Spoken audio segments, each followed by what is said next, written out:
My name's Jake McKenna, and to my left this week in order, the man on the panel who is the biggest Concetta Caristo fan. It's my little brother Joe. How are you, boy? Yes, there's nothing I love more than listening to Triple J Breakfast as I drive into work. And on my right, coming at 6'1" as he does each and every week, it's the baby brother of the pack, who we call Junior Boy. Junior Boy, how are you? Boys, this will be our third ever Triple J breakfast host we've had on the show. It will be indeed. However, it's our first active Triple J breakfast host. We've had a few retirees join us over the journey. A few boys who have done the job and have moved on out of the job. This is the first time you're able to hear this person live. Yeah. The morning that you listen to the podcast. Exactly right. She also dominates the airwaves, obviously on Triple J. Yep. She does some stuff on TV, Taskmaster and the likes. Hey. She's a ripping standout comedian. We chat about it all, as well as some stories and some secret tales about Triple J. It's a massive ep. Let's get into it.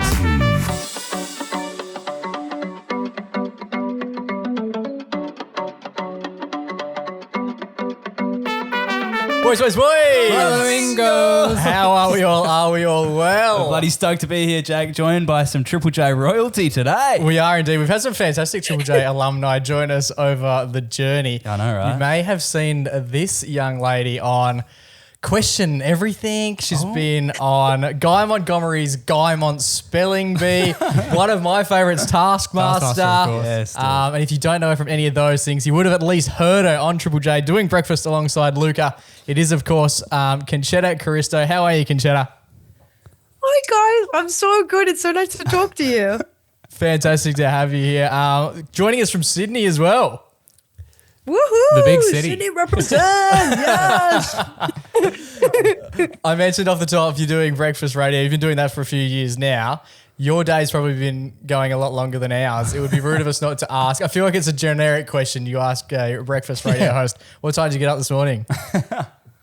4. It's the 4 a.m. wake ups. God, they stink. You can't get around it. Like, it just like every morning I'm like, oh my God. And then you don't warm up till you get there. But yeah, it's the 4 a.m. wake ups. Yeah, even we get up, our show on the community radios at 8 a.m. on Saturday. And it's the earliest we work full time, but that's somehow the earliest I need to wake up is on a Saturday morning. And the alarm goes off at 6:30. And every morning I'm like, what the fuck? I don't have work today. What is happening?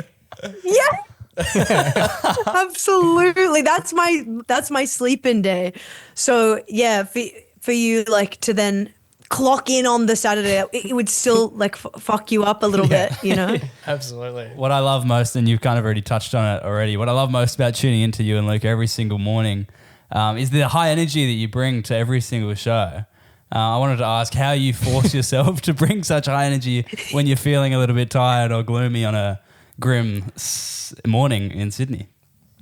Oh, thank you, Riley. I think it's like, yeah, the me at 4 a.m. versus the when I start talking on air is, I think I don't know, I guess I just drop into it. I'm like so excited and grateful, and knowing that I'm speaking to so many people, just, I guess I have this responsibility, and it is like still a joy to know that like I get to do that. So in my head, it's just now become part and parcel where I also picture if I was listening, I guess that's what I'd want to hear. Yeah. You know, someone be excited about the day. I just want to be that for someone. Oh, that's awesome. That's really nice. I like that. Is there ever a time where you feel like you can't bring as much energy, or you feel like, you know, like, is there any tricks you've got in the bag? Because sometimes when we wake up early, we might be slow for the first 10, 20 minutes of the show. 60, 70, 80 minutes of the show. Oh my God. Have any tricks in your bag to just amp you up other than Red Bull? That's a great question. Yeah, okay. The tricks are, I think, because definitely sometimes I know there'd be mornings where I sound low energy and dog shit. I try to think about it. But my tricks are like, well, Luka and I will play, you know those Irish kids that made that rap song where it's like, yes. We'll play that as a pump up song, which can sometimes work. 2, it's honestly like, you know, it's the people you work with. So if I can just get in a silly mood or like ask for a hug, like from one of the producers or something, that like it's through the connecting with others that generally helps me, but I don't have any cool trick where like, oh, I pinch myself or I have a little, my favorite drink, you know, honestly, I'll like go to Macca's and get a coffee extra early is my only other trick, but no, I don't, that's kind of it. Nice. We have a tactic called the energy eyeball. We have a little soft plush, like stress ball. Stress ball, yeah. Which we just ditch at each other around the studio, and that'll usually get us going. It's fired up. That is so good. I'm actually freaking out. That's perfect. Catching and throwing something together. That I want to do that. Already I want to go get a ball. And I think that's a great trick. You've just taught me a trick. It's good. It's part of the show, but occasionally it gets left at home. And Jake, you lost it for a little bit. Yeah, my girlfriend hid it. Not intentionally, but she put it in a drawer at my place. And for so long, we had no idea it was. So we were literally on the floor in the radio station trying to find this for weeks on end, going, someone wouldn't have stolen this. Where is it? Which piece of furniture is it under? That is so me. That is your girlfriend is me. I bet she was like trying to organize something and be like, this belongs here. Yeah, but exactly then you boys right. have no idea. You know, you like the ball just sitting out and around. Well, we had a fruit bowl at one point that sat on the kitchen table and there was never a single piece of fruit in there. But all of my like little toy footies or soft balls just sat in this thing. Which Incredible. was fine until her mates come over and like, what the fuck's going on here? Before you got into radio, you obviously were in the comedy scene, still are. When was the first time you sort of realized growing up that you were funny and that was something you wanted to pursue? I think it was just, you know, with my family, I guess. Laughter was a thing where like my dad could be a very funny person. So making him laugh was just like, you know, part of your family dynamic of like being a bit funny was a great way, like a great win. And then honestly, like at school, you know, just always like talking and like going for the laugh and being funny. That was just like, just part of who I was at school. Like I just loved, and you know, presentations, it's being funny. It just like, I always wanted to be going for the laugh and I just loved laughing. So whether it was like making up a silly name for a presentation or picking a silly character or, you know, I just think I knew pretty early that was my thing. Yeah, that's fair. Did you have any like comedians that you looked up to or TV shows that you looked up to when you were young? That's a great question. I don't think there were like, because I never really grew up watching stand-up other than, do you boys even know Joe Avardi? No, I don't. No, yeah, of course not. It's very WOG coded. It's like he's like this WOG comedian who does a lot of gear about being like growing up WOG and growing up Italian with your grandparents, and you know, it's like those kind of touchstones. So in a lot of like, I think Italian households, you'd have the DVD of this particular comedian. I'd watch him with my family because, you know, you're feeling your culture scene, but it was never like I watched him and go, I want to do stand-up. I just loved laughing. I think it would just be through watching a lot of movies, and a lot, like my dad loved movies. My parents both loved movies. So from early on, they were showing me movies, and, you know, that's where I'm seeing like Goldmember and Austin Powers. And I'm like, I love funny. I was just drawn to funny stuff, but I can't think of any like particular comedian that I like looked up to. It was the very classic growing up of it's Carl Barron and it's Joe Avardi. Yeah, fair. So did you go and see this? Who was like the first stand-up comedian you saw in the flesh and went, I could give this a red hot crack?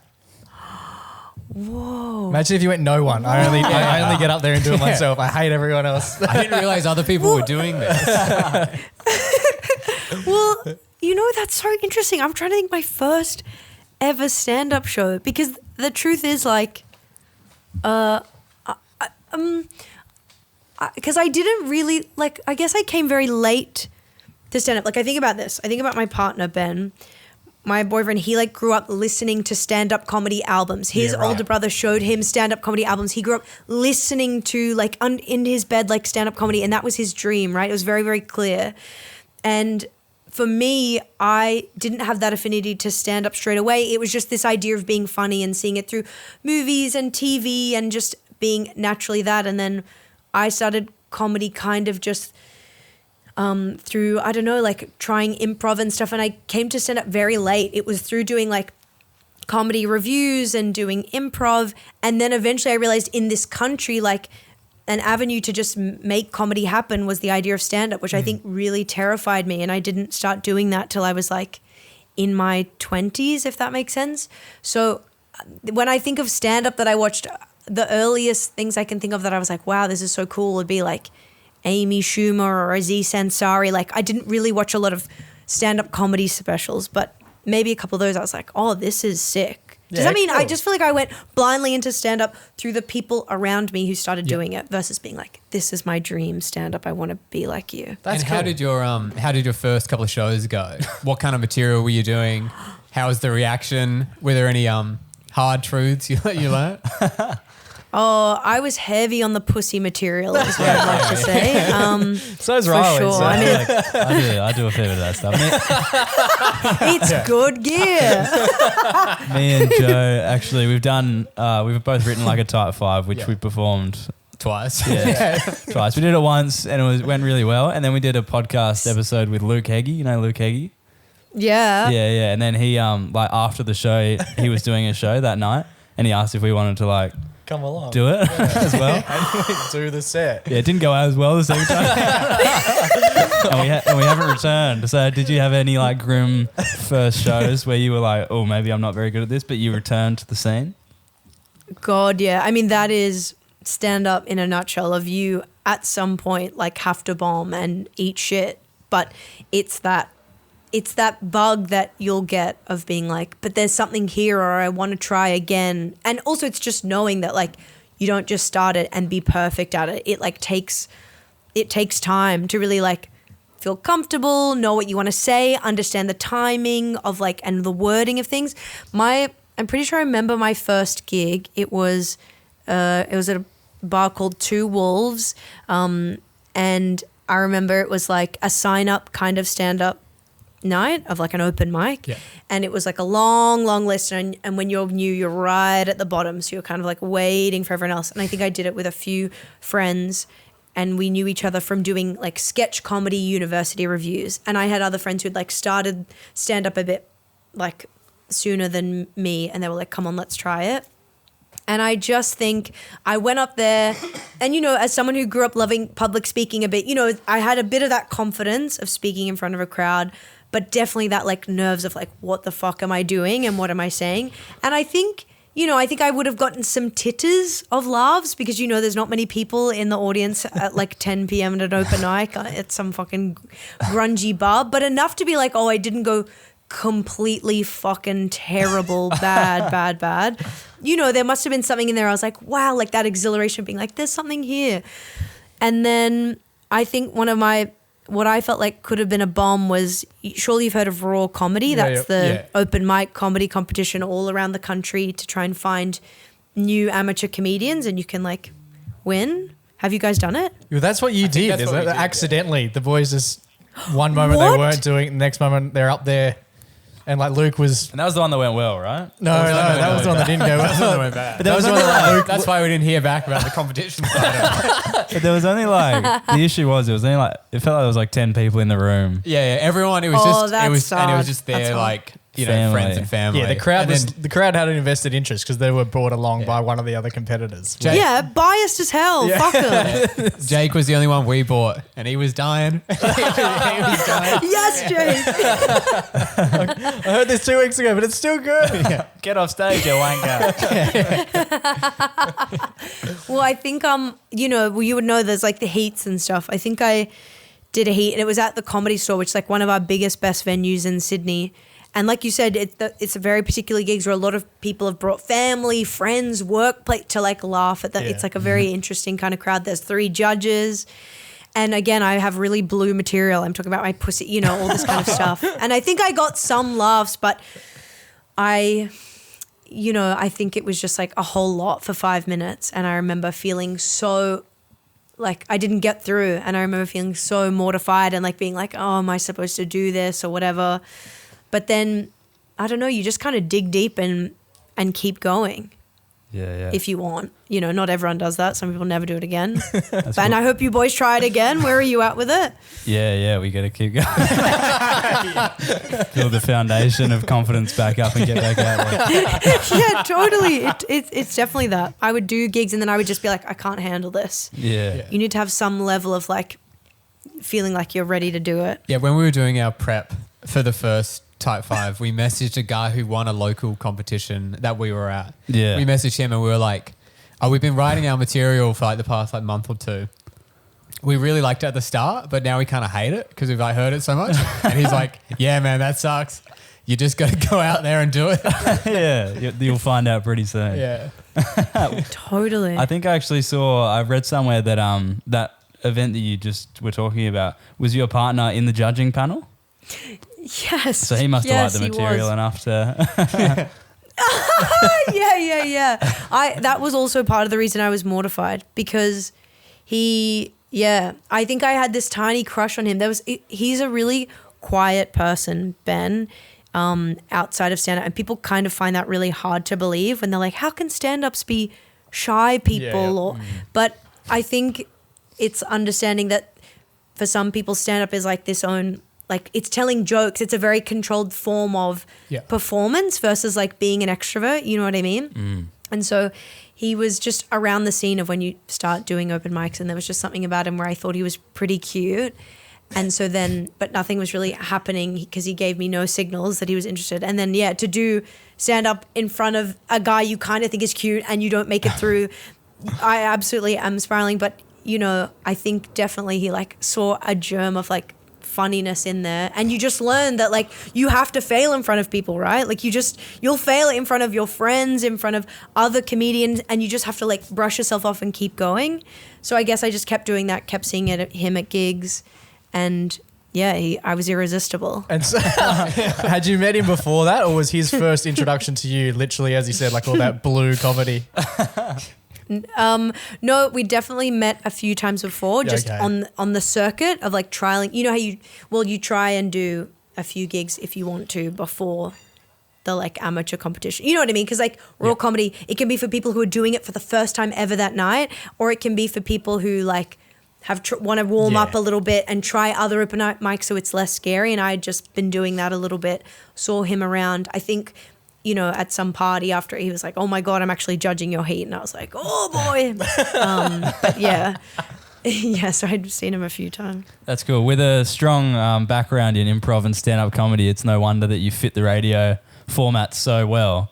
What was like one sort of like learning or like challenge that you first faced when you were committed to doing radio so consistently? Because obviously you didn't do any like training, you didn't go to uni for radio or anything. So what was like something that shocked you? 100 million challenges nonstop that I still face today. I'll try and think like, one is learning to speak within kind of, you know, it's generally you want 4 to 5, like 4-ish minute breaks. Yeah. Learning how to, I don't know, just like, you know, if you just come from podcasting and just stand-up comedy where you can, the limit is kind of like 5 minutes. I just think that was a really interesting way to now start packaging ideas and just conversations with someone else or whatever. Like I think that is just a natural like time thing. Another challenge was definitely like even just the language of forward promoting, back announcing. Like I feel like I found that really like hard to be confident in. And like if you're telling a story, like learning to like, you know, you don't have forever to kind of do it. It's learning the beats and I don't know, like so much. Interviews, not asking a million questions, double asking, leaving silences. I still struggle with that one. But yeah, there's heaps to radio. Going from performing to a bunch of people and getting immediate feedback to just being in a room with one person, you know? Yeah, that's cool. I think all of those. What about swearing? Oh, that seems to be a common thing from people who aren't like radio trained. Yeah. But they let a couple F-bombs out. Did the dump button get a fair working when you first started? That's a great question.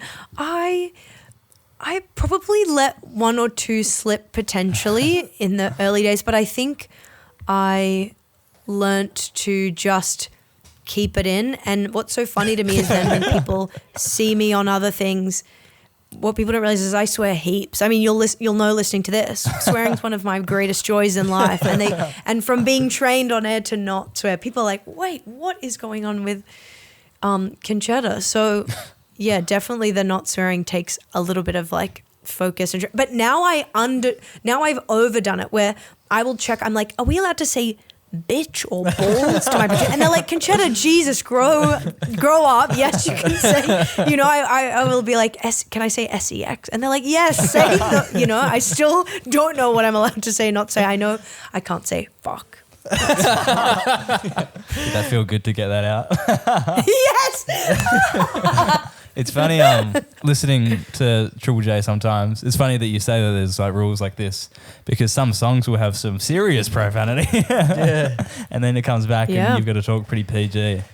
That's quite interesting, isn't it? No, it is. Totally. And then there's the language warnings of it all. Some songs have language warnings, some don't, and then they have swear words in it and like you'll get the text being like, how can you play that? I'm like, oh my God, no, don't get mad at me. I like when you come back from a song and you're like, well, that was fuck them bitches apparently. And you're like, I can say it now, but not in a minute's time. How did the opportunity arise for yourself to get the gig on Triple J? It truly was kukululu. It was, I got a call from my manager being like, hey, do you want to fill in on breakfast with Bryce Mills someday next week or something like that? They were like, Ebony, his co-host is off sick or something. And I was like, fuck yeah. Like I couldn't really believe it. I couldn't, yeah. Had you done anything like, prior to that or was it like, because surely they knew who you were. It wasn't like you'd just been picked off the street. It's a great question. I honestly don't think they knew who I was. The reason I was in there is because of Bryce. I think Bryce had known of me through the improv scene. Bryce had also done improv as well. And sort of, you know, in comedy, there's sort of like adjacent circles. And so, so I got the call up and I went and did literally one show and I was so nervous. And I'm trying to think if I had done something before. I can't tell if maybe the one other thing I can remember is Hobber and Hing. Hing is a stand-up comedian and I think he'd had me as a guest. They'd had, had me for some little interview over Zoom type thing. And I literally can't remember if that must have been before. And he was like, you're really good at this, like, but nothing ever really came from it. I really didn't, radio seemed very separate from stand-up and comedy to me. I really didn't know it, you know what I mean? Like radio was just on this big pedestal where I'm like, that must be for people who do, like you boys, community, and like they have a really clear vision and you have to do all this like radio stuff. And I'd done a little bit of community radio at FBI, but it kind of was in producing and I really didn't like doing that. I'm like, these aren't my skills. If this is how I have to get on air, I'm not going to do that. I'm going to go the stand-up route. So yeah, Bryce I think was trialing different people because Ebony was like leaving. And so I did that one show and then they got me back for some segments and I think were like feeling me out, seeing the dynamic, and then pretty soon I was just co-hosting breakfast. Yeah, how cool. That's awesome. Yeah. Was it hard? It was unreal. And before that, sorry, you go. No, you go. Yeah, I was just going to say, I was just going to say, it's hard putting all the pieces together. But firstly, that was really fun to do that one show. And I was like, if nothing ever happens, how awesome is this? Then I think I got an email being like, hey, we want you for late nights. And I remember getting that email. I was just like doing, I was like selling bras or something. One of my countless retail jobs. Out of the trunk of your car. And I just remember crying and being like, whoa, like this opportunity that felt so far away, like sort of, I couldn't really believe it. And then I did some segment a little bit, did like 1 or 2 late nights, and then it was pretty much the offer came in. Yeah, that's sick. Unreal. How did you find from going from stand-up, obviously you have as long as you want to sort of write out what you're going to talk about, to suddenly being, okay, 5 days a week, you need to fill the whole show? Because I know we do the podcast and radio once a week, and it is hard coming up with stories sometimes. Absolutely.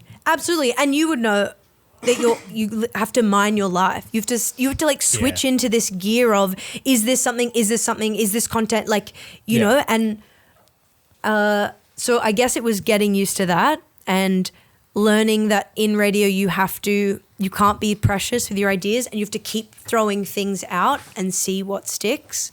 And honestly, it can be so draining, and you can be like, oh, I have nothing, or you feel like you're hitting your head against a wall. But I think it's learning to look out for it, write it down, and also, you know, sometimes you can't rely on your personal life. So it's looking at the news and stuff like that. And then learning, you know, I learned the art of like call outs, you know, like what is a call out? How do I take this story or this news thing? And then what's something I can ask listeners that will get them to respond. So yeah, I hope I have gotten better at that. Do you have a piece of favorite content that you've ever brought to the show, or like something that you think is you and Luka's or you and Bryce's best break? Where you're like, oh, that was it. That was radio. Whoa, that's a great question. Far out. Okay, well, I mean, it's off the top of my head. I really loved, we had this segment called Tales of the Trade, and it just came off me being like, you know when you meet someone who works in the medical industry and they always have like the craziest stories. They're literally dealing with like fucking broken life and death, people shitting and vomiting and like, you know, like they'll trump any story that anyone has from their job. And I was like, I think I talked about that on air, and then there was like, there's something here.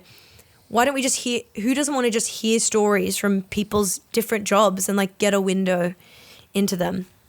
I mean, this is, seems like a shit example, but it's the first thing that came to my head of just a segment that allowed people, you know, we'd spotlight a career and then hear people come on and just tell the craziest stories, and that would just be so much fun. That's cool. I'm trying to think from Bryce and me. It's just so hard. Like, that was just so early in the morning.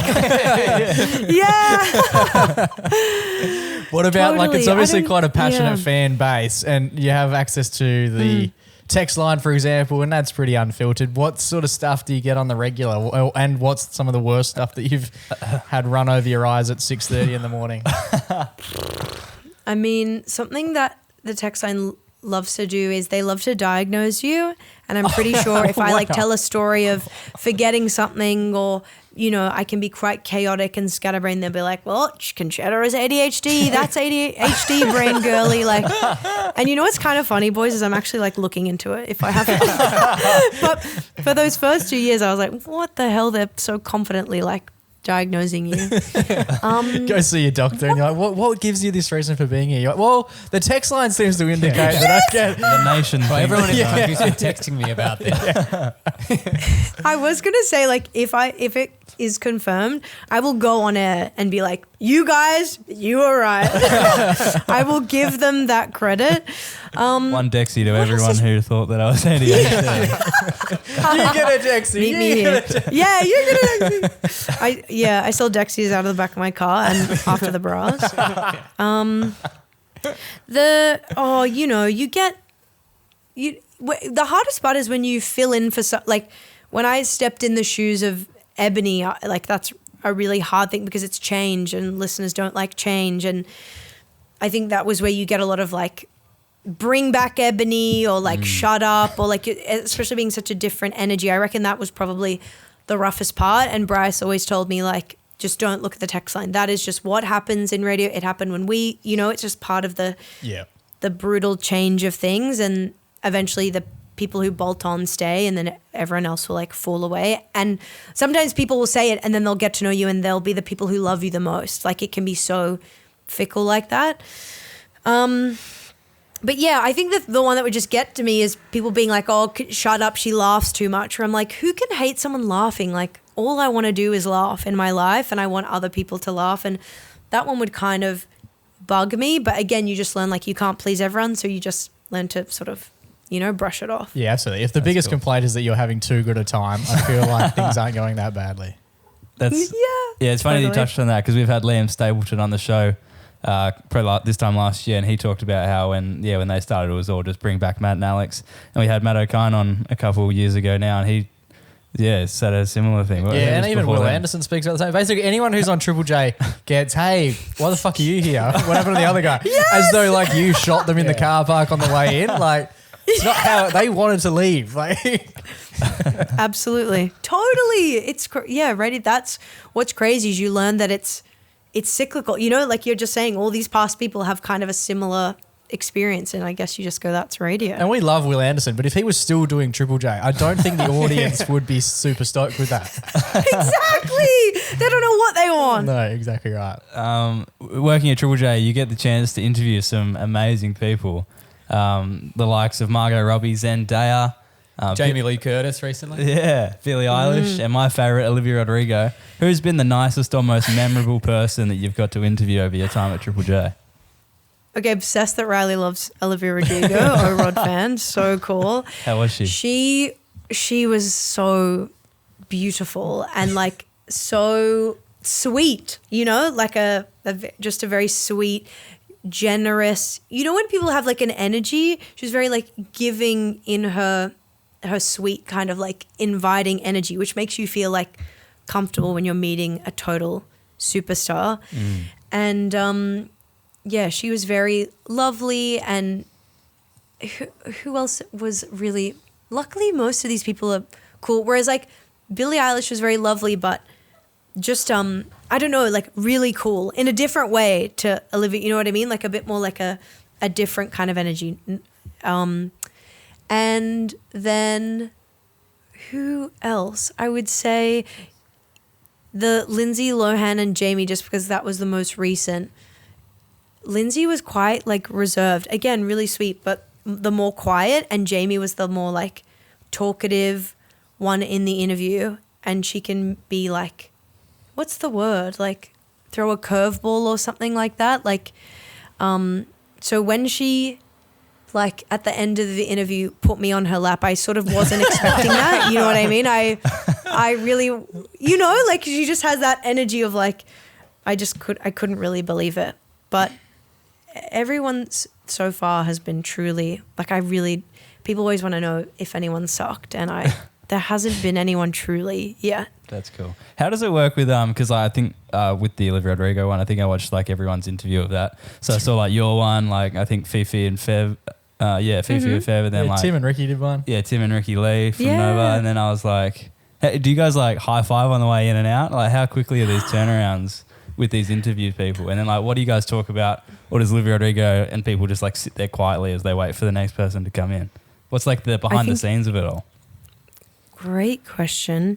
Yeah, they have to keep it so tight because, you know, it's a superstar. They want to preserve their energy and make sure people aren't going over and everyone sort of keeps to time.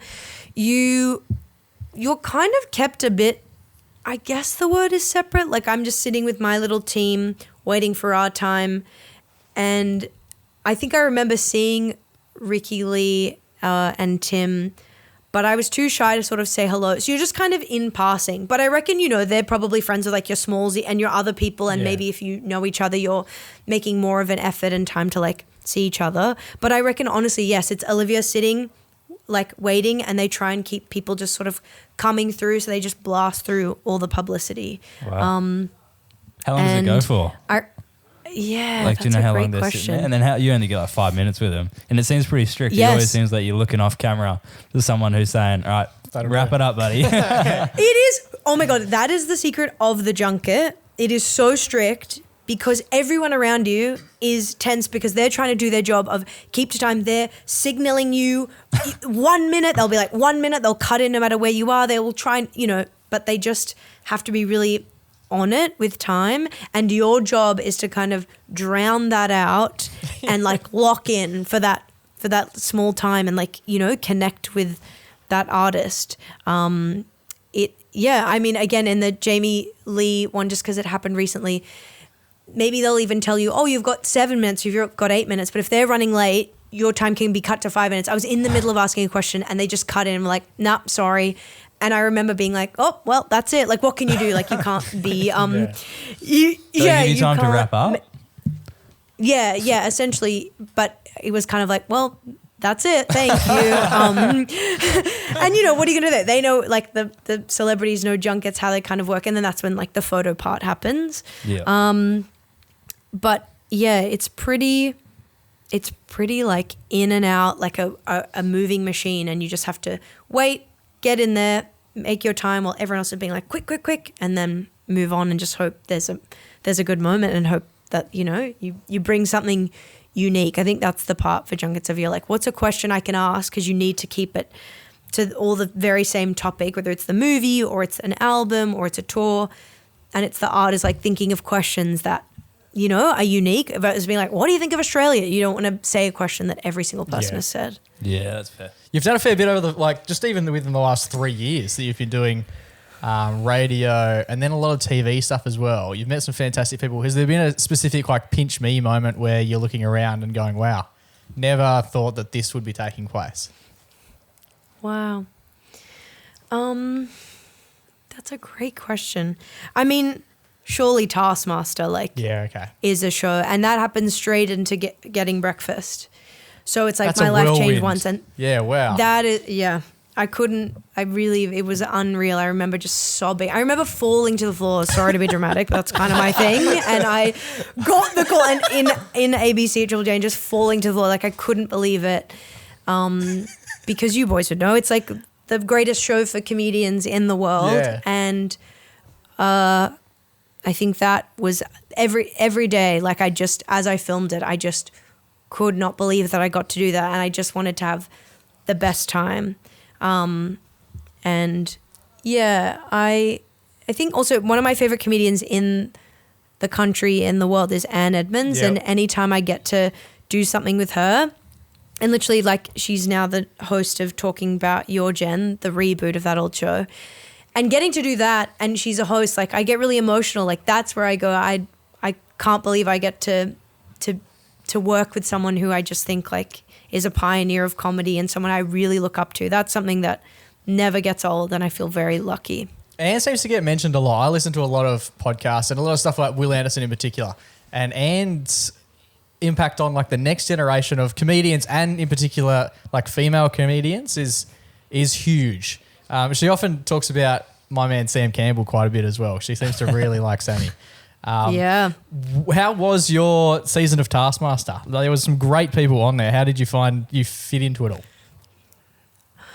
all? Yeah, I feel like I loved my cast. Like I really couldn't believe my cast. I feel like everyone was so unique and perfect. Like who doesn't love Chenny? Like everything he says is gold. Reese Nicholson, fucking hilarious. Like these incredible quips, like just such a unique point of view. I remember Peter Hellier was maybe the one I knew the least in terms of like sensibility and comedy and stuff. And he was one of my favorites to watch. Like when we went to studio and I'm watching, I didn't realize how silly he is. Silly. He's not afraid to like be the butt of the joke, to go over. Like I just found myself doubled over for Peter Hellier, which was like such a fun like discovery. And then Mel Buttle is so sharp and so incredible, and working with her, like I loved our Bert and Ernie. Like, you know, I'd be like, yay, and she'd be like, no, Concetta. And I think that all worked really well. So I really loved my cast. That made me so happy to like watch everyone have these really different takes.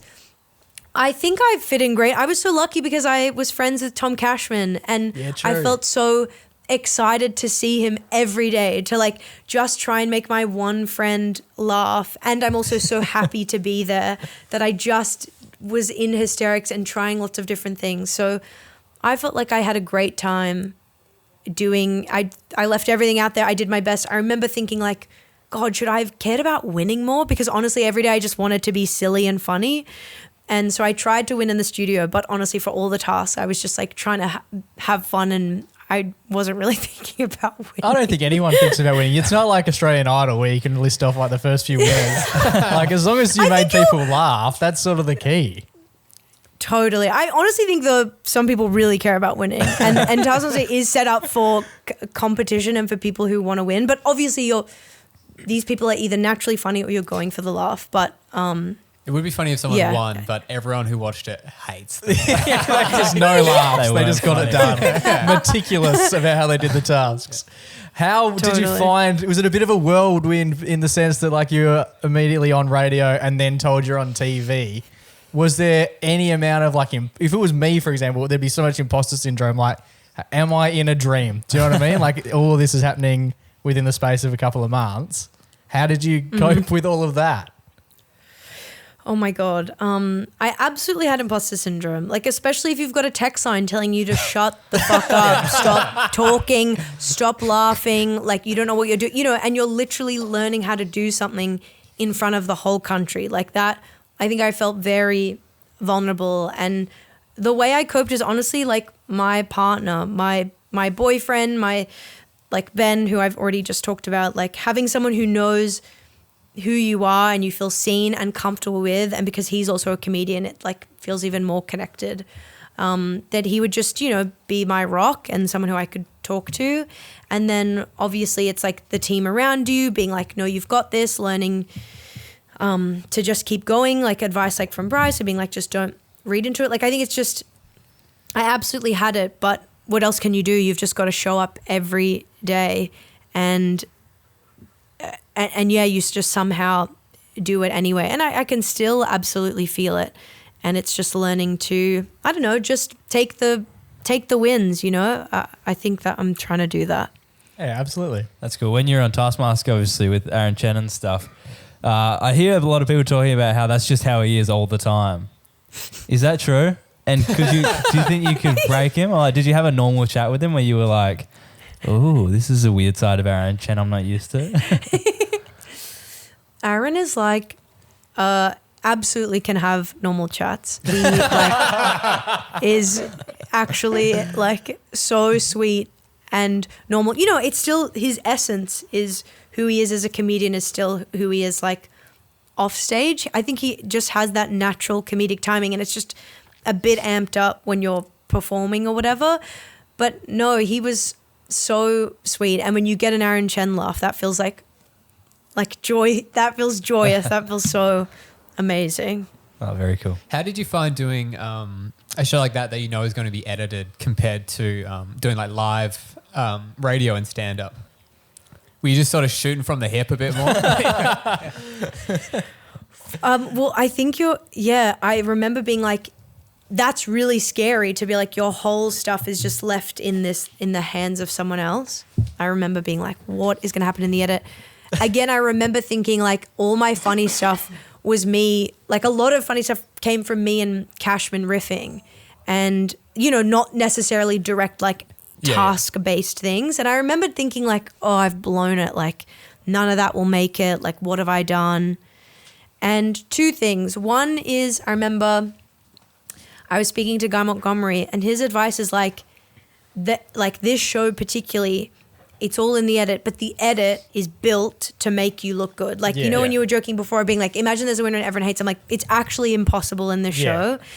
That it's built to showcase the best moments, and that's why it's one of the best shows in the world and just keeps going for 100 million seasons, is because it just shows what makes you unique, what makes you funny. So he was like, this is the one thing where you just don't worry about the edit. I'm not on maths. They're not going to make me look like a bitch.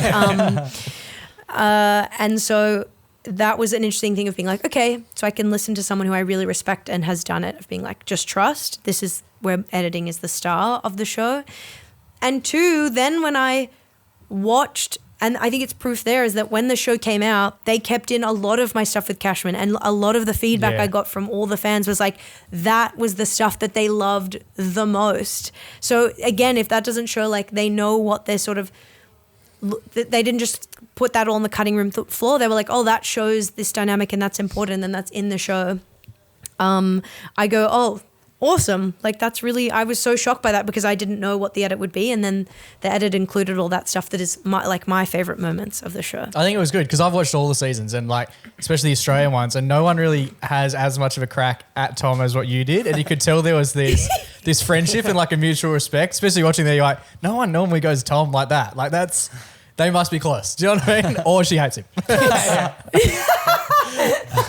Oh, that's so cool. No, totally. I think, I just locked in because it was just, I just loved him and loved making him laugh and just had so much fun of seeing what he would throw back at me. Yeah. And because everyone else has to not laugh, Correct, so yeah. like if my whole thing is I want to lock in and make the other person laugh, then it's going to be Tom. And so that's what I did. It was just easy to just keep funneling. And what is the situation actually like? Because I know you go to New Zealand for like a couple of weeks to shoot the actual tasks. What's that like? And then how long a break do you get before you're in the studio then rewatching yourself back going, I don't remember doing any of that? Totally. So it's actually, from memory, I think it was like 4 days or 3 days, something like less than 5 days. Don't quote me. But it's like 4 full days in New Zealand of like back-to-back tasks. And, it's all the scheduling of it all. Of like, you can't have them crossover or, there is a bit of crossover for your joint tasks and you're not supposed to know kind of thing. But they're full-on days where it's like, back to back to back to back. Anytime between tasks, you're being taken to a room. You have to sit. You don't get to like look at anything or do it. You just get to like lie in the bed and just wait for the next thing. And is that a fun process or is that quite boring? And it is fun, but it would also sometimes be really draining. And I remember doing some tasks being like, oh, I feel so like tired and low energy. And then I'm like, oh, I'm not being funny. I'm like, I must be, and I would freak out about that of being like, hang on, I'm not being my like happy, high energy self. Because I'm tired and I've done 100 crazy tasks. Yeah. And the director and Tom would be like, no, this is part of it. Like, again, you're doing everything back to back, but the edit could go anywhere. Yeah. Like they will factor that in. So it's just like, let yourself be, which was helpful. So that's that part. You kind of blow through it. And I got days off radio to do that. Then they leave several months, right? I can't tell you specifically how many months, but it's so that they can work on that edit and really flesh out and put things together. And also then it means like, you don't remember exactly what you've done. Yeah. And then the studio was 2 records a night for 5 nights. And this was where I was really like, I was doing radio in the morning and I was exhausted and I'd never done anything like it. And I was really scared for the studio because I'm now with people who have all done heaps of TV, feel really confident in front of a studio audience. It's like locking into a very different, honestly, I was like going crazy. I had to like call my therapist in the middle of that week because I'm being like, I'm so stressed. I feel like if you want to talk imposter syndrome, like that is all flaring up.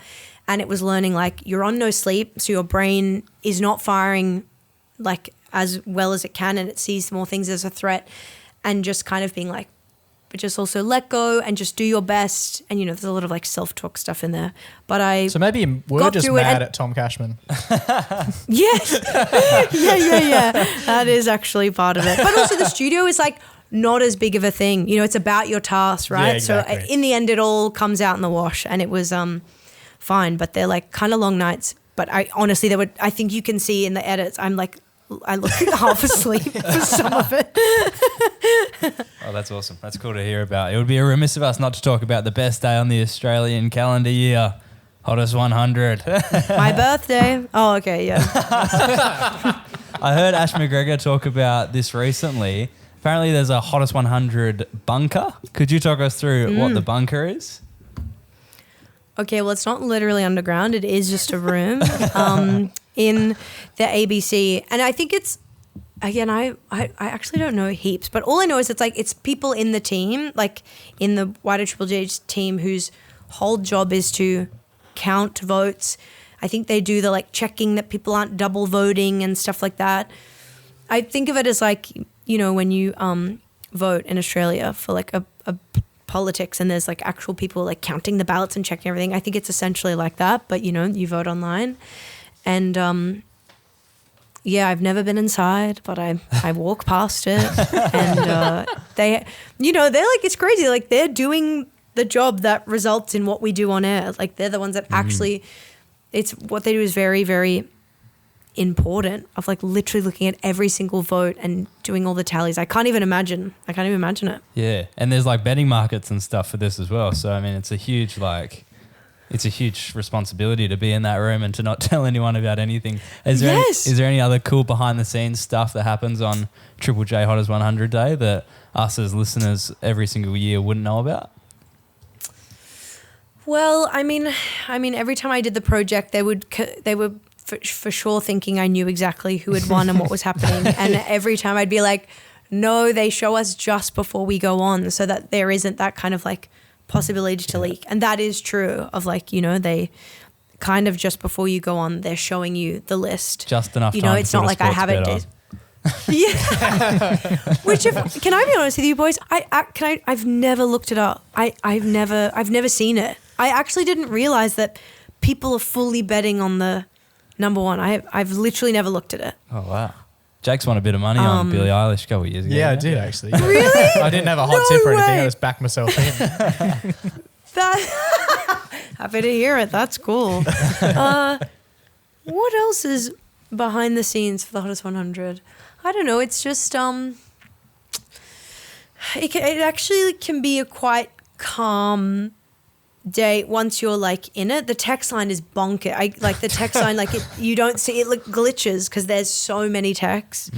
It's just watching your friends and other, because I've mainly done the 20 to 1 part. You're looking out the window and there's all your friends just all like chilling or whatever. This year for the Hottest 100 of all the Australian songs. Yeah, yep. That was the first time I hadn't done the 21, and it was so fun to watch someone else have the pressure point. Like that was really cool to just have, just like to be a fan and just to like watch along. That was like a nice experience. That's awesome. Here's a question. You know how like usually here's another What were cue. the other ones? What have we been talking about this one?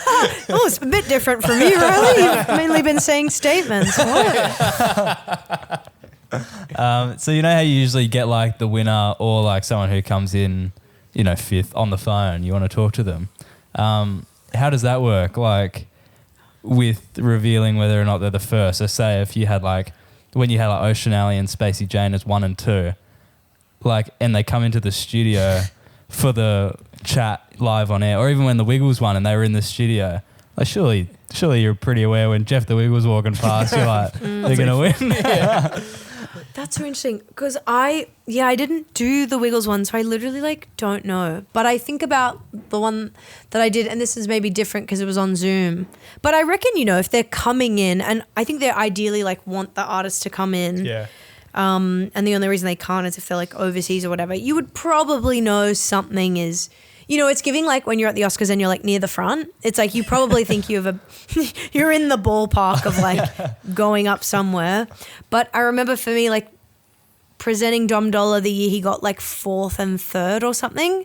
Yeah. Like you just have them on and they don't know, I think Triple J does the work of talking to the management to keep that moment quite, so the artist has that moment of surprise. Like I think we're all in show business enough to know like you don't want to kind of spoil it. Or maybe they're just good actors. I really don't know.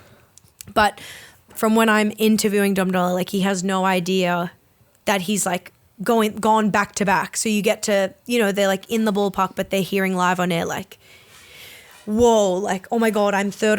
Or I remember G-Flip having a really emotional response to coming, I think it was 2nd. I was like, God, they're all blurring together. Yeah, But she had like heaps I of think songs in. She had like 10 songs in the count or something. yeah, they'd sort of like broken a record, and I think they like must know something, but genuinely, like I don't think they really try and do the work on the biggest day of all time for them to like there to be that level of surprise. And no matter what, like you're just gonna be excited, even if you know, like you're just like, how can you not like have this incredible reaction of being celebrated by the entire country? Yeah, exactly. Very cool. You would have worked with some fantastic people over your journey. Is there one piece of positive advice that you received, one piece of good advice, I guess, that you've received over the journey that what sits with you every day? Wow. I guess it's just, I don't know. Like maybe I think about something I think about really early is like when I was doing radio and I didn't know, when I talk about not knowing how to back announce, or I think I felt really like stupid, but I remember Bryce kind of telling me like, don't worry about that. Like, because you're unique to you, like lean into that. Like everyone knows the classic Triple J, like people make a million TikToks and shit about it being like Triple J sounds like that. You know what I mean? Like, but that's its own sort of genre. And I think it was, you want to learn the rules of radio, but it's learning like what makes you unique and authentic. Yeah, that's fair. And I think that's just something I try to do, of like the more I lean into being myself, which can sometimes make you feel alienated and scared, and people being like, shut the fuck up, or you don't sound like others. That ultimately, that's the thing, that every time you feel fear, just lean into being yourself more. That's what I'm still trying to do, of feeling brave enough to just be me, and that the ones who bolt on are the real ones, and then everyone else, like, you're not going to get everyone. I like it. Be So I think yourself. I try to Everyone think else is that. taken. That's good. Yeah. What about some? Yeah, I saw it on a bumper sticker just before I came here. What about the worst piece of advice you've ever been given? You don't have to credit this to anyone. I just love hearing terrible advice. People who give you Totally. terrible advice are usually people you don't want to hear advice, or you didn't ask for advice from. That's such a great question. Who was bad advice from?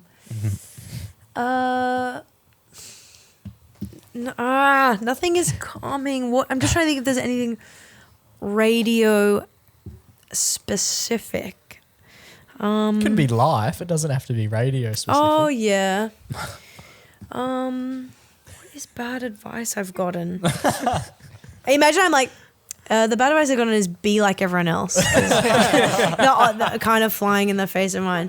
I'm so sorry. I also feel like I'm falling asleep. But I'm like, I can't think of anything bad. I bet you the second this interview ends, I'll be like, fuck, I just remembered like this really terrible piece of advice. But nothing is coming to me. I'm so that's all right. sorry. Is that a commonality? The afternoon crash, waking up at 4 a.m. every day for radio?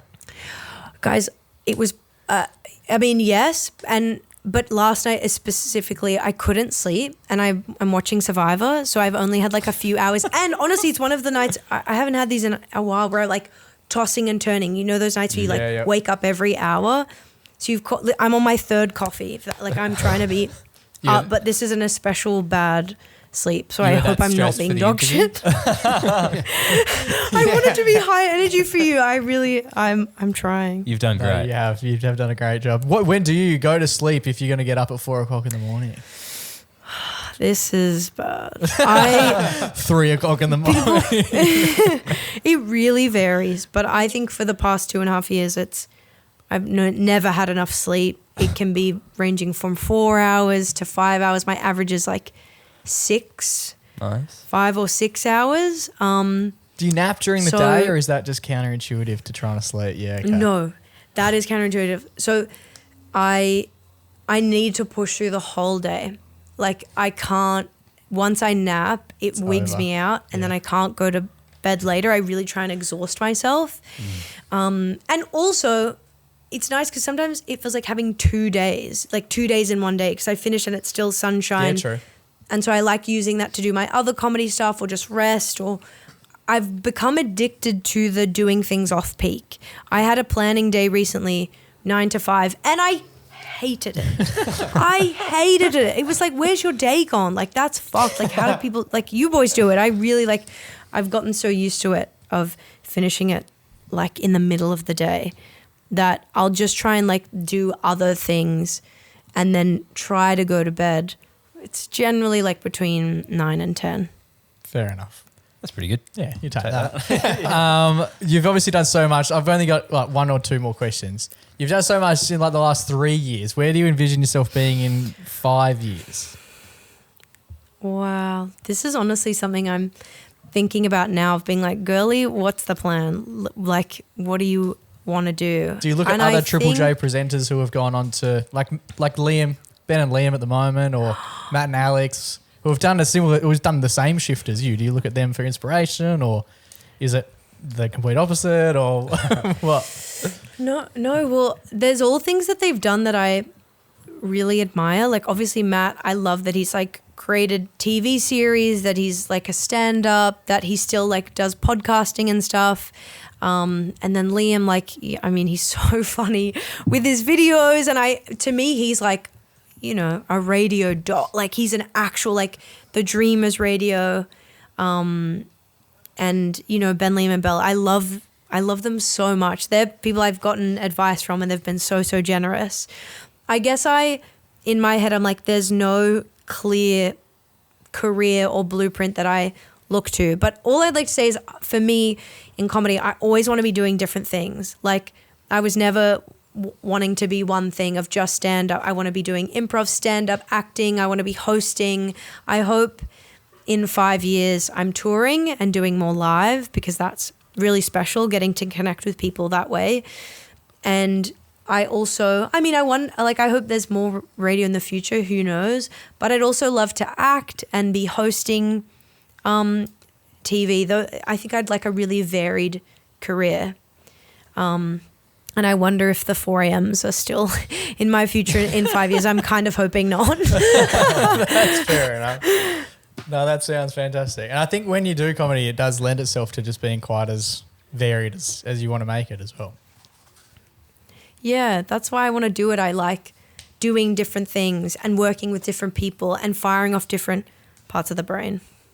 Yeah, do you still do much stand-up now, or is having the breakfast shift get in the way of that a bit? It definitely gets in the way, especially like the starting. Like, there's always something different. Like, when I started, it was like just getting used to it. So stand-up kind of had to cool it. Then I got nodules, which is like when your voice can be overused. A lot of teachers and performers and stuff get it, where you kind of get calluses on your vocal cords. Yeah. Oh. And that means you kind of have to look after your voice, speak less. You need to do vocal therapy. So I've had a really up and down sort of journey with stand-up. And sometimes I'll book big gigs and then I want to practice and do more gigs. I'm hoping for the next little while I can gig alongside doing breakfast, but it's like a constant juggling act. Yeah. Like, of, can I fit this in? Where's my energy levels at? But I do find that when I'm doing both, again, it's doing that thing of firing off different parts, and I really enjoy that.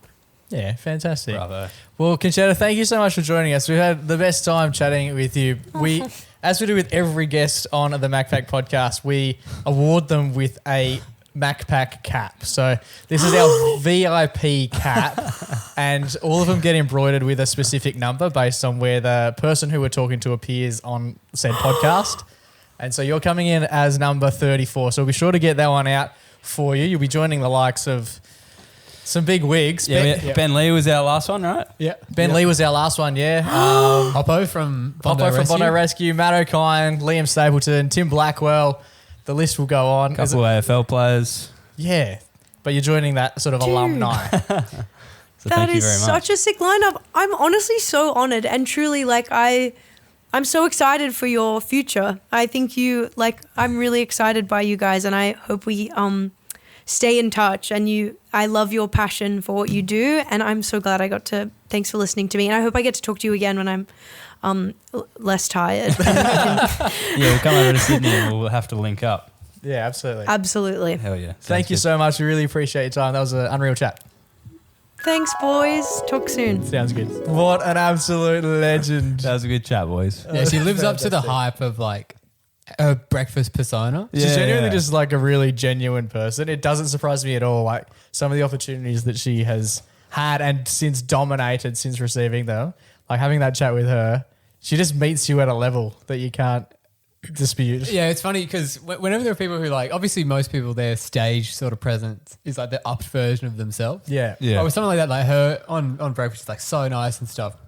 I can't imagine in my head we like come into here, flicker on, and then it's just her like sunny smoking. Like, all right, we gotta get this over. Like, just completely Looking like different. Goob from Meet the Robinsons. Just Yeah. All right, boys, I don't have enough time for this shit. She No, is what she's- she says on what she is. She is what she is, and why would you not?